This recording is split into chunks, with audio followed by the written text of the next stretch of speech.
रामपुर गांव काफी सुंदर, शांत और हरा भरा रहता था, जहां पक्षियों और जानवरों की चहल पहल से दिन की शुरुआत होती थी। पास ही एक छोटा सा जंगल था, जहां भूमि लकड़ी काट रही थी। अचानक से उसको कुल्हाड़ी लग जाती है और उसके हाथ से खून निकलने लगता है। भाई, कहाँ हो तुम? मुझे कुल्हाड़ी लग गई है। भाई! भूमि के हाथ से खून निकल रहा था, जिसकी वजह से वो एक पत्थर पर बैठ जाती है और अपना हाथ पकड़ लेती है। तभी सूरज वहाँ दौड़ कर आता है। क्या हुआ? क्या हुआ? क्या हुआ बहन, तू रो क्यों रही है?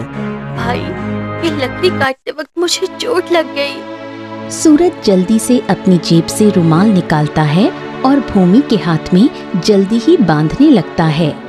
ओहो, चल अब तू रहने दे, मैं कर लूँगा और वापस जाते वक्त इस पर हम जड़ी बूटियाँ लगा देंगे।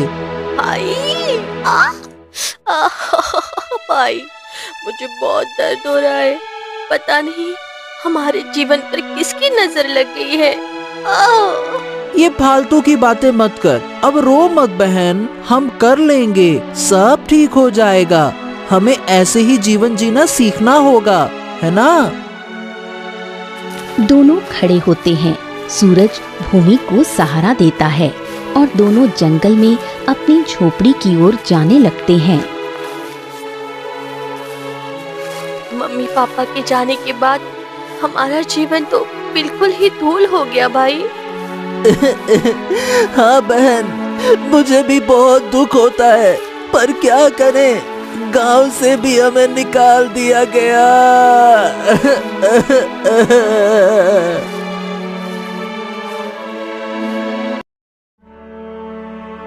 2 महीने पहले राजू और भूमि के माता पिता का अकस्मात देहांत हो गया था। तब से गांव वालों ने सबने मिलकर फैसला किया था कि गांव के मुखिया जी सूरज और भूमि का ध्यान रखेंगे और उनके पालन पोषण की सारी जिम्मेदारी उठाएंगे।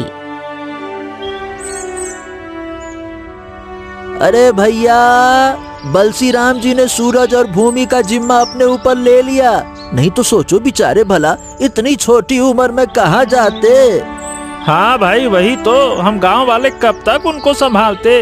ये तो मुखिया जी का ही फर्ज था और उन्होंने बखूबी निभाया भी। चलो बढ़िया है। अरे बस भाई, बस बस, अब इतनी तारीफ भी मत करो। आखिर एक गांव के मुखिया होने के नाते ये तो मेरा फर्ज बनता है। लेकिन मन ही मन मुखिया जी सोच रहे थे, अरे लेकिन 2 महीने से उन अनाथों को पाल रहा हूँ, अभी तो उनकी उम्र ही क्या है, पता नहीं कब कमा कर देंगे मुझे। इन 2 महीनों में उनके पीछे मेरे 10,000 रुपए खर्च हो गए। सोचते सोचते मुखिया अपने घर की ओर जा रहे थे और रास्ते में सब उनको देख रहे थे। क्या कहूँ, अगर ऐसा ही चलता रहा तो पता नहीं इनके ऊपर और कितना खर्चा करना पड़ेगा। सालों साल खिलाने के बाद भी कहीं मुझे उनसे कुछ ना मिला तो फिर क्या होगा। ओहो। लगातार 2 दिनों तक सोचने के बाद भी बलसी राम को शांति नहीं मिली। उसे बस यही लग रहा था कि उसके ऊपर बोझ पड़ गया है। चांदनी रात में, ठंडी हवा में और खुले आसमान में भी बलसी राम को नींद नहीं आ रही थी। हाँ, मुझे कोई ना कोई तो योजना बनानी ही होगी। क्यों ना एक काम करूं, मैं उन्हें गांव वालों की जिम्मेदारी बना दूं तो। सोचते सोचते बलसी राम सो गया और सपना देखने लगा।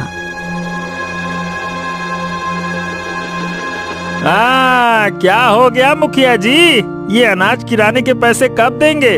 आजकल आपका खाता बहुत ज्यादा हो गया है, 5,000 रुपया। क्या करूं संजू भाई, देखो ना, वो सुखी राम तो मर गया और सुखी हो गया, लेकिन अपनी 2 औलादे मेरे माथे मड़ गया। बताओ भला। अरे अब आप तो ठहरे मुखिया जी, भुगतिए और क्या। बलसी राम नींद से जाग गया और खड़ा हो गया। खुले आसमान के नीचे भी रात को ठंड में उसको पसीना आने लगा। नहीं नहीं नहीं नहीं नहीं, अरे मैं इन दोनों का ख्याल भला कब तक रखूंगा। अब तो खाना खाते समय भी मुझे यही ख्याल आता है कि अभी उनके घर टिफिन भेजना है। ओह! बहुत सोचने के बाद मुखिया ने फैसला किया कि बच्चों को गांव के बाहर ही निकाल देना है।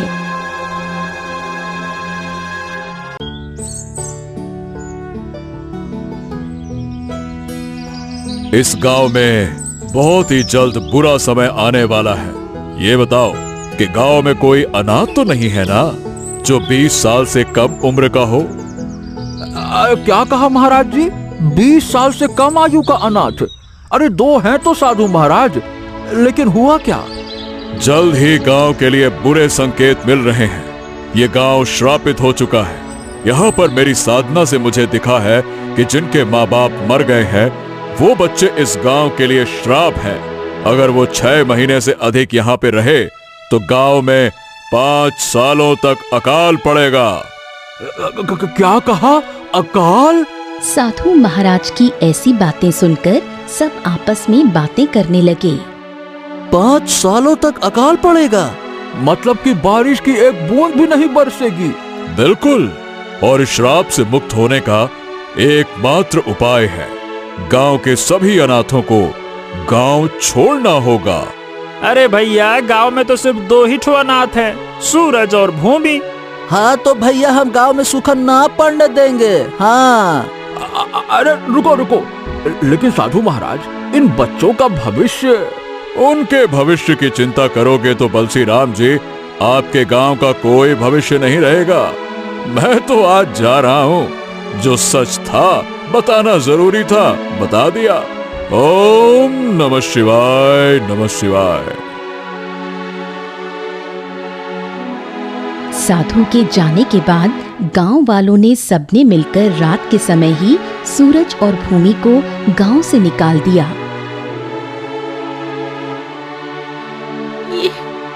ये क्या हो गया भाई? ये क्या हो गया? हमारी खुशियों का सूरज डूब गया बहन। चलो अब चलते हैं, चलो। वो जंगल की ओर जाने लगे।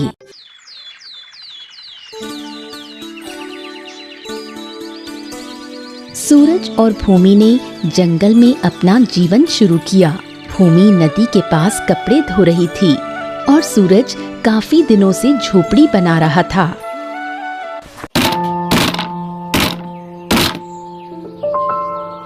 हाँ। अरे वाह, अब हमारा घर तैयार है। जल्दी से अब जाकर भूमि को बताता हूँ। दौड़ता हुआ सूरज भूमि के पास नदी पर आता है। भूमि, अरे भूमि देखो, हमारा घर बन गया। अरे वाह भाई, चलो कपड़े भी धुल गए हैं। दोनों खुश होकर वहाँ से जाते हैं। जंगल में रहते रहते सूरज और भूमि को 10 साल बीत गए। अब दोनों बड़े हो गए थे। मिक्कू, चलो आज हम भी सूरज के साथ सीतापुर जाकर फल, सब्जियाँ और फूल बेचने में उसकी मदद करेंगे।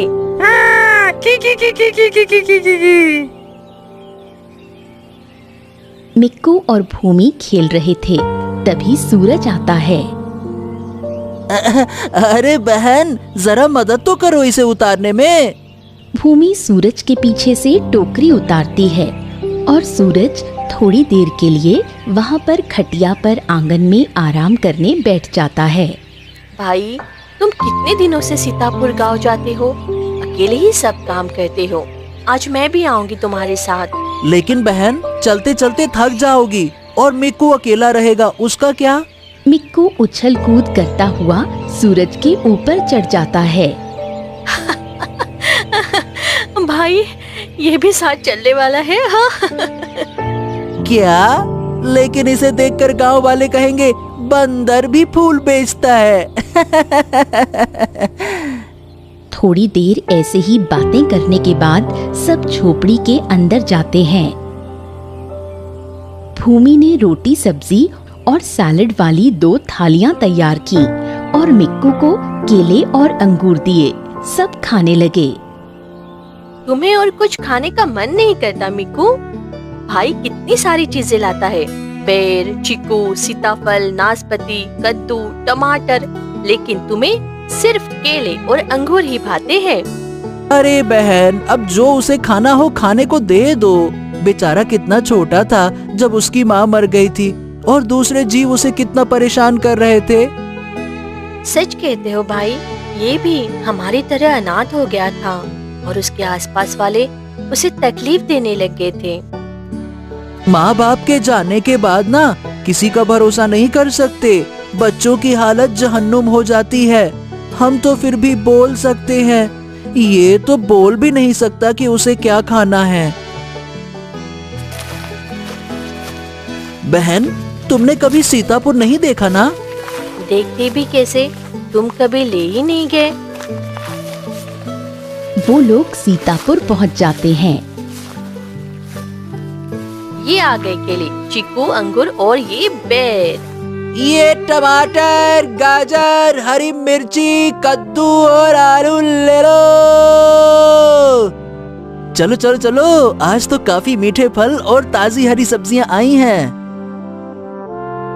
भाई, रोज यहाँ पर आते हो तुम? हाँ बहन, ये हमारी ही जगह है। भूमि निराश होकर बोली। काश हम रामपुर में भी सामान बेचने जा सकते। सूरज भी भावुक हो गया। हाँ बहन, लेकिन गांव के लोग तो हमें गांव के लिए श्राप समझते हैं ना।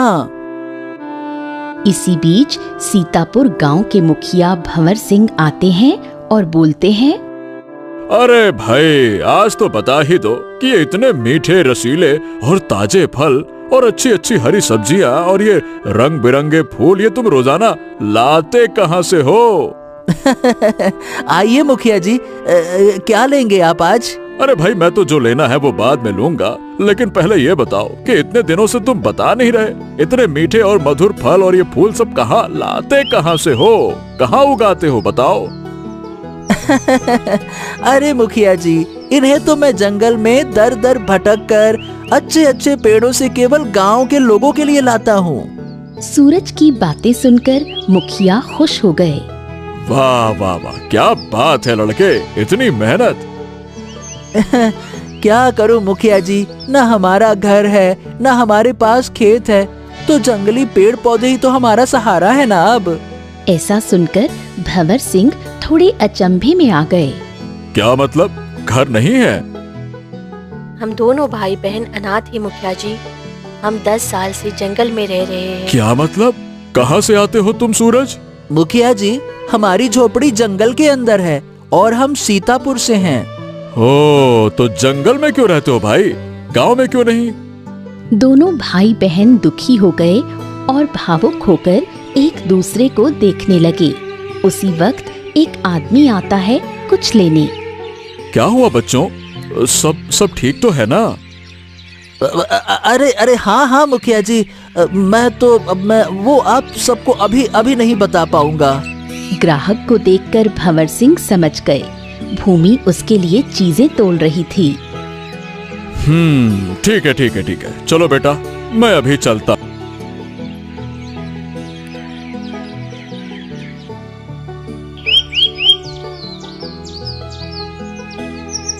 ऐसे ही कई सारे दिन बीत गए। सूरज रोज जंगल से चीजें लाता और मिक्कू और भूमि के साथ सीतापुर में बेच आता। अब तो दोपहर का खाना भी वो रास्ते में खा लेते। भंवर सिंह काफी दिनों से ये सब देख रहा था।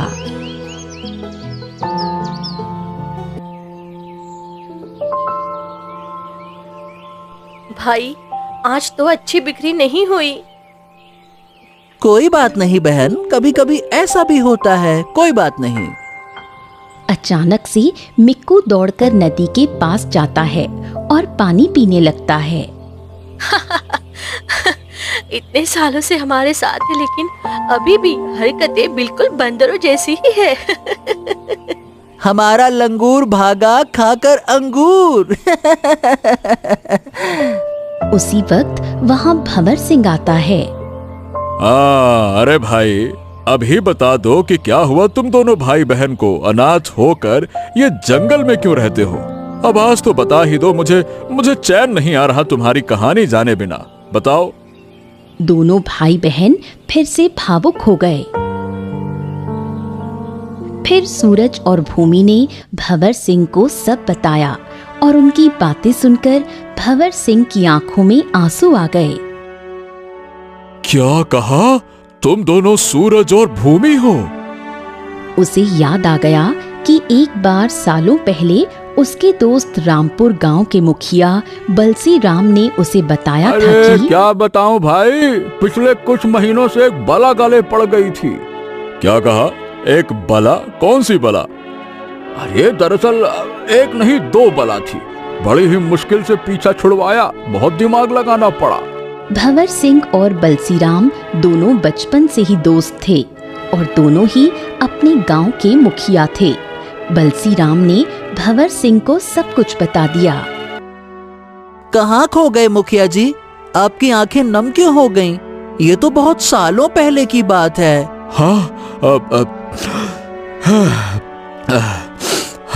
चलो बच्चों, मैं चलता हूँ अब। भंवर सिंह अपने आंसू छुपाने के लिए वहां से चले गए।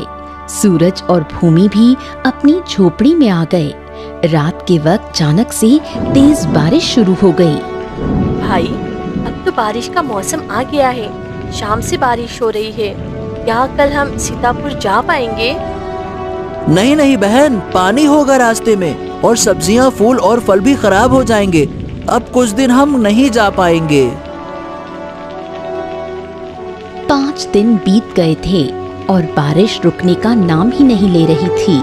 छत से टपकते पानी को रोकते दोनों भाई बहन अपनी झोपड़ी की मरम्मत करते हैं। उधर सूरज और भूमि को 5 दिन से भंवर सिंह ने नहीं देखा था, तो वो भी चिंता में था। हाँ, मुझे कल अपने साथ कुछ सामान लेकर बच्चों के पास जाना होगा। दूसरे दिन बारिश थम जाती है। मिक्कू और भूमि दोनों झोपड़ी से बाहर आते हैं और खेलने कूदने लगते हैं। सूरज अंदर से आवाज लगाता है, अरे अरे भूमू, ध्यान से, तुझे चोट ना आ जाए। अरे भाई, अब मैं बड़ी हो गई हूँ, अभी भी तुझे इतनी चिंता है? उसी वक्त भंवर सिंह वहाँ पहुँच जाते हैं। तो यहाँ रहते हो तुम दोनों? नमस्ते मुखिया जी, आइए। सूरज, मुखिया जी आए हैं। वो झोपड़ी के अंदर चली जाती है और सूरज आता है। आइए मुखिया जी, बताइए मैं आपकी क्या सेवा करूं? बेटा, सेवा तो मैं करने आया हूँ। इस बारिश में तुम लोग अपनी दुकान भी नहीं लगा पाए होगे, तो सोचा कि कुछ सामान मैं अपनी ओर से ले आऊं। अरे नहीं नहीं नहीं मुखिया जी, इसकी क्या जरूरत है? मिक्कू उसको घूरता है और नटखट बनकर मुखिया जी के हाथ से थैला लेकर अंदर जाने लगता है, जिससे सूरज शर्मिंदा हो जाता है। अरे ये मिक्कू भी ना। अरे बेटा, चिंता मत करो, ये तुम्हारे लिए ही है। और मुझे एक काम था। आओ आओ, इधर आओ, बात करते हैं। मुखिया जी सूरज को झोपड़ी से दूर ले जाते हैं और अंदर मिक्कू थैले से एक एक करके चीजें बाहर निकाल रहा है। क्या? बैगन, आटा, चावल, टिंडे, अरे वाह, मुखिया जी इतना सब लाए। कुछ समय बीतने के बाद मुखिया जी और सूरज वापस आते हैं। उस वक्त आंगन में भूमि रोटियां पका रही है। भूमि को इतना काम करते देख मुखिया जी बोल पड़े। बेटा सूरज, अब तुम मुझे जानते हो और मैं तुम दोनों को जानता हूँ। देखो, मना मत करना, मैं अपने बेटे की शादी भूमि से करवाना चाहता हूँ। पर मुखिया जी, मैं तो गरीब हूँ। आपके घर में मेरी बहन कैसे ब्याह सकता हूँ? आपके लिए हम गरीब लोग हैं। नहीं नहीं नहीं नहीं, ऐसा मत कहो। माफ कीजिएगा मुखिया जी, मैं सिर्फ भूमि को वहीं ब्याहूंगा जहाँ लोग मेरे जैसे ही हों। मेरी बहन आपके घर में असहज महसूस करेगी। भंवर सिंह ने बहुत समझाया, लेकिन सूरज नहीं माना और भंवर सिंह भावुक होकर चले गए। हाँ, वैसे सूरज तो ठीक ही कहता है। उसके साथ जो हुआ उसके बाद कौन अपनी बहन मुखिया के घर में देगा? और वैसे भी वो जंगल में रहता है, आजाद लोग हैं। कुछ दिन बाद किसी से सूरज को समाचार मिला कि रामपुर गांव के मुखिया जी को अटैक आ गया है, तो वो उनकी खबर लेने गांव जाता है। ये सब कैसे हो गया मुखिया जी? बेटा, मैं तुम्हें एक सच बताना चाहता हूँ। मुझसे एक बहुत बड़ा गुनाह हो गया। क्या हुआ मुखिया जी? बेटा, मैंने ही उस दिन एक नकली साधु को बुलाकर तुम्हें और भूमि को गांव से निकलवा दिया था। ये उसी की सजा है। ऐसा मत बोलिए मुखिया जी, मुझे सब पता था, लेकिन मैंने आपके फैसले का मान रखने के लिए गांव छोड़ दिया था। ऐसा मत बोलिए। हे भगवान, कितना बड़ा गुनाह हो गया मुझसे। एक ये सूरज है, सूर्य जैसा गुणवान, और एक मेरा बेटा कुलनाशी निकला। क्या हुआ मुखिया जी? सुदेश ने क्या किया? अरे बेटा, उसी ने शहर के लोगों के साथ मिलकर पूरे गांव के हर एक इंसान के पैसे लिए और दोगुने कर देने के वादे के बाद छल करके लाखों रुपए लेकर भाग गया। उसकी वजह से आज गांव वाले मुझ पर थूकने लगे हैं और मेरी बेटी वाणी को भी गाली गलौज करते हैं। घर से निकल भी नहीं पाती बेचारी। उसकी जिंदगी मेरी वजह से खराब हो गई है। ऐसा मत बोलिए पिताजी। मैं मानती हूँ कि आपकी गलती है, लेकिन मैंने आपको माफ कर दिया। वाणी अकेली है और उसको गांव वालों ने परेशान करके रखा है। ये सुनकर सूरज दुखी हो गया। वो उसे मन ही मन पसंद करने लगा। अब इसका क्या उपाय है मुखिया जी? बलसीराम अपनी अंतिम सांस गिनते हुए उसे बताता है कि बेटा, इसका कोई उपाय नहीं है। गांव वालों को उनका पैसा वापस देना होगा और उतने पैसे मेरे पास नहीं है। गांव वाले तो मुझे मुखिया भी नहीं समझते। अब मेरे पास कुछ बचत के पैसे हैं, काफी सारा धन है। मैं उसको गांव वालों में बांट दूंगा और गांव वालों का धन चुकता कर दूंगा। नहीं बेटा, मुझे पता है कि किस तरह मेहनत करके तुमने सब कुछ कमाया है। वाणी को कभी कभी देखने भेजता था मैं। नहीं, मैं गांव का पैसा लौटाने की पूरी कोशिश करूंगा। कल मैं गांव में ऐलान करूंगा। सुनिए सब लोग, मैं सुखीराम का बेटा सूरज आप सभी को ये बात बताना चाहता हूं कि उस दिन उस ढोंगी बाबा ने गांव को गुमराह किया था, जिसकी साक्षी वाणी है, अपने पिताजी की ओर से बोलेगी। जी हाँ, ये सच है। मेरे पापा मुखिया जी बलसीराम ने मुझे बताया था कि सूरज और भूमि का कोई दोष नहीं था। वो बाबा ढोंगी थे और सूरज और उसकी बहन भूमि बेचारे इतने सालों से जंगल में भटक रहे हैं।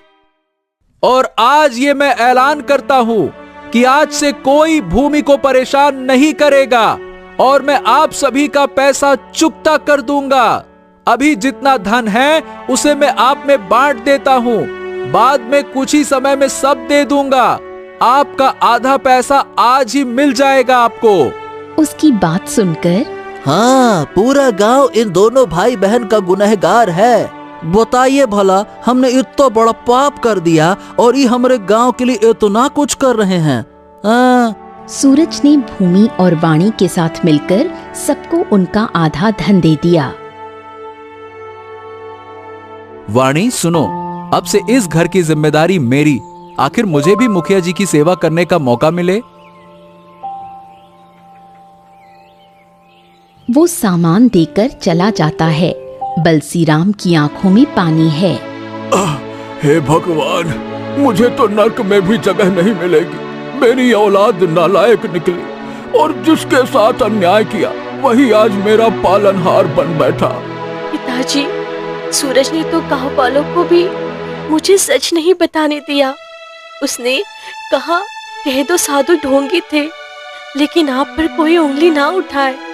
हे भगवान, ये कैसा देव स्वरूप लड़का पैदा किया है इस गांव में। मैं इसे अगला मुखिया घोषित करता हूँ। कुछ दिन बीते और धीरे धीरे गांव का कर्जा चुकता करने के लिए सूरज ने जंगल में ज्यादा फल और फूल के पेड़ लगा दिए ताकि वो अब दोनों गांव में माल बेच सके और गांव के लोगों को उनका धन लौटा सके। वाणी उनके यहाँ आती है। सूरज, तुम्हें पापा ने बुलाया है। भूमि, तुम भी आओ। क्यों?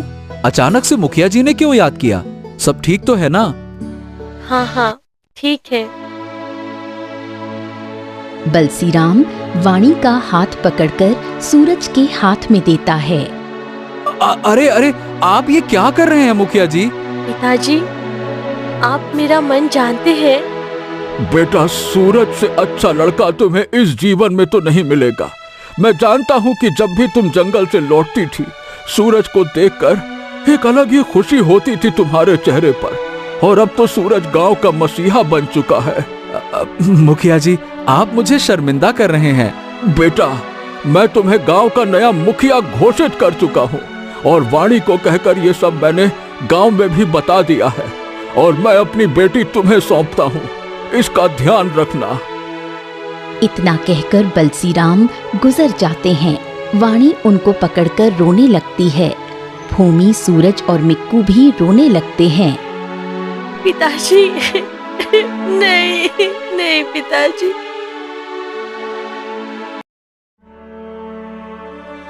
मुखिया जी चाहते थे कि मैं नया मुखिया बन जाऊं। वो चल बसे। मुझे उनकी बहुत याद आती है, लेकिन मेरी उम्र छोटी है और मैं मुखिया कैसे बन सकता हूँ? मैं तो जंगल में रहता हूँ।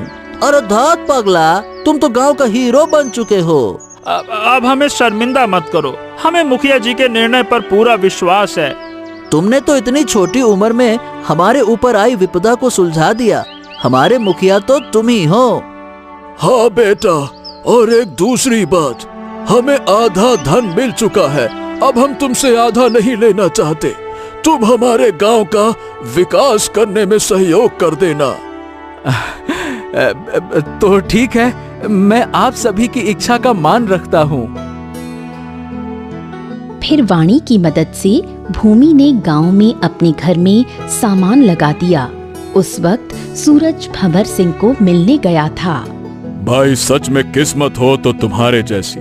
आखिर तुम्हारी ईमानदारी और इतने सालों की मेहनत और सूझबूझ ने तुम्हें तुम्हारा हक दिलाया। अब तो तुम गांव के मुखिया बन गए हो।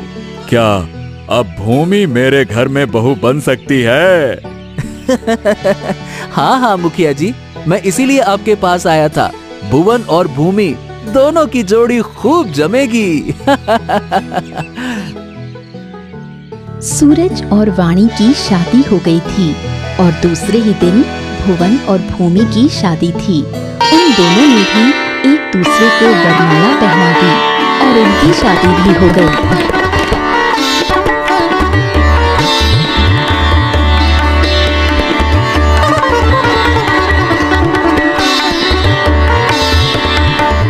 शादी के बाद सब लोग बड़ी खुशहाली से रहते थे और दोनों भाई बहन सूरज और भूमि खुश थे। सूरज ने एक बड़ा सुपरमार्केट खोल लिया था जहां वो अपने उगाए जंगली फल, सब्जियां और फूल बेचने लगे।